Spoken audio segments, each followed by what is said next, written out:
Hello, dear students and respected viewers. Myself Deepak Kumar Thakur, guest assistant professor, Kamla Rai College, Gopalganj affiliated with Jayprakash university Chhapra. प्रिय विद्यार्थियों, आज हम लोग BA part 1 history subsidy हेतु जो पल्लव वंश से संबंधित चर्चा कर रहे हैं, उसी के क्रम में आज पल्लव स्थापत्य की विभिन्न शैलियाँ various steps of Pallavas architecture के विषय में चर्चा करेंगे। पल्लव स्थापत्य की विभिन्न शैलियों को अगर हम देखें तो इस शैली की ख्याति का सर्वप्रमुख कारण संभवतः तत्कालीन कला की उन्नति है।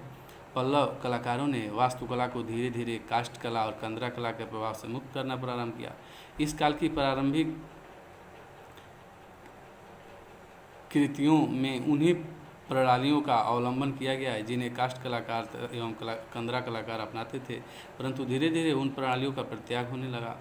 उनकी वास्तुकला तथा शिल्पकला दक्षिण भारत की कला के इतिहास का सबसे अधिक गौरवपूर्ण अध्याय निर्मित करती हैं। इस काल में भिन्न भिन्न शैलियों के मंदिरों का निर्माण हुआ, जिन्हें परस्पर पृथक करने की दृष्टि से 4 वर्गों में विभक्त किया जा सकता है तथा जिनका नामकरण 4 विभिन्न पल्लव नरेशों के नाम पर किया गया है। महेंद्र वर्मन शैली, इसमें इस शैली के अंतर्गत हम देखते हैं कठोर पाषाण को काटकर गुहा मंदिरों का निर्माण हुआ, जिन्हें मंडप कहा जाता है। ये मंडप साधारण स्तंभ युक्त बरामदे हैं जिनकी पिछली दीवार में एक या अधिक कक्ष बनाए गए हैं। मंडप के बाहर बने मुख्य द्वार पर द्वारपालों की मूर्तियाँ मिलती हैं जो कलात्मक दृष्टि से उच्च कोटि की हैं। जो मंडप हैं, मंडप के सामने स्तंभों की एक पंक्ति मिलती है और प्रत्येक स्तंभ 7 फीट ऊंचा है। स्तंभ प्रायः चौकोर हैं जिनके ऊपर के शीर्ष सिंहाकार बनाए गए हैं। महेंद्र शैली के मंडपों में मडगपट्टू का त्रिगर्त मंडप, पलवरम का पंच पांडव मंडप, महेंद्रवाड़ी का महेंद्र विष्णु गृह मंडप, मामंडूर का विष्णु मंडप, त्रिचनापल्ली का ललितांकुर परमेश्वर गृह मंडप, पल्लवेश्वर गृह मंडप आदि विशेष रूप से उल्लेखनीय हैं। इस शैली के प्रारंभिक मंडप सादे तथा अलंकरण रहित हैं, किंतु हम देखते हैं कि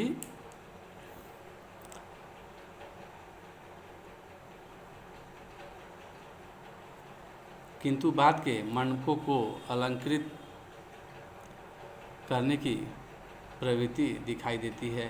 पंच पांडव मंडप में 6 अलंकृत स्तंभ लगाए गए हैं।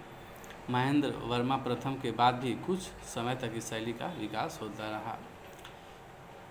अगर हम महेंद्र वर्मन शैली के बाद एक अन्य शैली की चर्चा करें तो वह है मामल्ल शैली। मामल्ल शैली जो दूसरी पल्लव स्थापत्य की प्रमुख शैली थी, यह नरसिंह वर्मन प्रथम महामल्ल के समय शुरू हुई और इसका नाम भी मामल्ल शैली नरसिंह वर्मन प्रथम की उपाधि महामल्ल से इसका नाम पड़ा। महामल्ल उनकी उपाधि थी, फलतः इस शैली को महामल्ल शैली कहा जाता है। इसके अंतर्गत 2 प्रकार के मंदिरों का निर्माण किया गया जो प्रायः मंडप मंदिर तथा रथ मंदिर के नामों से जाना जाता है। मंडप मंदिरों की संख्या 10 है। मामल्ल शैली द्वारा निर्मित मंडप मंदिर महेंद्र वर्मन शैली में निर्मित मंदिरों से अधिक कलात्मक, अलंकृत तथा विकसित हैं। इनमें से उल्लेखनीय जो कुछ मंडप हैं, वराह मंडप, पंच पांडव मंडप तथा महर्षि मंडप मंदिर प्रमुख हैं। ये मंदिर अपनी श्रेष्ठ मूर्तियों के लिए भी विख्यात हैं। इनमें देवताओं तथा उनके वाहनों की मूर्तियाँ अत्यधिक प्रभावकारी रूप से बनाई गई हैं। मामल्ल शैली के दूसरे प्रकार के मंदिर रथ मंदिर कहलाते हैं। ये एक प्रस्तरी पाषाण को काटकर बनाए गए मंदिर हैं जिसमें ईंट और गारे के प्रयोग नहीं हुए हैं। इस शैली का प्रमुख केंद्र मामल्लपुरम या महाबलीपुरम था। मामल्ल शैली के रथ सब पगोड़ा नाम से प्रख्यात हैं, यद्यपि इनकी संख्या 8 है। वे हैं रथ द्रौपदी रथ, अर्जुन रथ, भीम रथ, धर्मराज रथ, सहदेव रथ, गणेश रथ, पिंडारी रथ तथा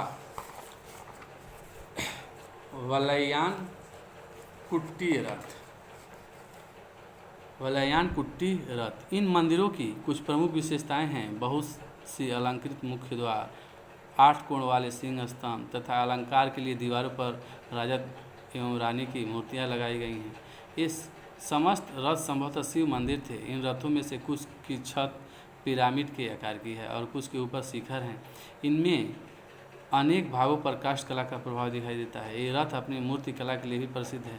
इन पर देवी देवताओं, पशु पक्षियों तथा स्त्री पुरुषों की बड़ी आकृतियाँ तथा मूर्तियाँ उत्कीर्णित की गई हैं। इस शैली के बाद जो तीसरा महत्वपूर्ण शैली है राज सिंह शैली। इस शैली का विकास पल्लव नरेश नरसिंह वर्मन द्वितीय जिसने राज सिंह की उपाधि धारण की थी के काल में विकसित हुई। और इस शैली के अंतर्गत गुहा मंदिर के स्थान पर पाषाण तथा ईंटों की सहायता से मंदिर बनाए गए। इस शैली के मंदिरों में सबसे अधिक प्रसिद्ध कांची का कैलाश मंदिर तथा महाबलीपुरम का समुद्र तटीय मंदिर है। कांची के मंदिर ईंट तथा पत्थर से बने हुए हैं। इनके शिखर बहुत ऊंचे तथा मंडप की छत चपटी है। पल्लव शैली की सभी प्रमुख विशेषताएं उस मंदिर में बड़े ही आकर्षक रूप से संग्रहित मिलती हैं। पल्लव वास्तुकला की प्रमुख विशेषताएं हैं सिंह स्तंभ, चार दीवारी, मंडप के सुदृढ़ स्तंभ शिखर, भीतर बने छोटे छोटे कमरे, मूर्तियां तथा अन्य उपकरणों से सजावट इत्यादि। ये सभी विशेषताएं कांची के कैलाश मंदिर में दिखाई देती हैं। इस शैली का सबसे परिपक्व एवं प्रौढ़ उदाहरण बैकुंठ पेरुमल का मंदिर है। यह कांची के कैलाश मंदिर से बड़ा है तथा इसके मुख्य मार्ग, मठ, द्वार, मंडप एवं देवालय पृथक भवन के रूप में नहीं है, अपितु उनको एक भली भांति जुड़े हुए ढांचे के साथ मिलाकर रखा गया है। जो चौथी शैली है वह है अपराजित शैली। इस शैली का आरंभ पल्लव नरेश अपराजित के काल में हुआ। यह पल्लव शासन काल के अंतिम चरण की शैली है। तंजौर का राज मंदिर शैली में बना है। इसके अंतर्गत स्तंभों के शीर्ष का अधिक विकास हुआ। मंदिरों के शिखर ऊपर की ओर पतले होते चले गए तथा मंदिरों के शिखर की गर्दन पहले की अपेक्षा अधिक स्थूल हैं। धीरे धीरे इस शैली का स्थान चोल शैली ने ले लिया। इस प्रकार हम लोगों ने पल्लव जो स्थापत्य है के विभिन्न शैलियों के विषय में चर्चा हम लोगों ने किया और इसी के साथ ही हमारा प्रकरण पूरा होता है। जय हिंद, जय भारत, धन्यवाद।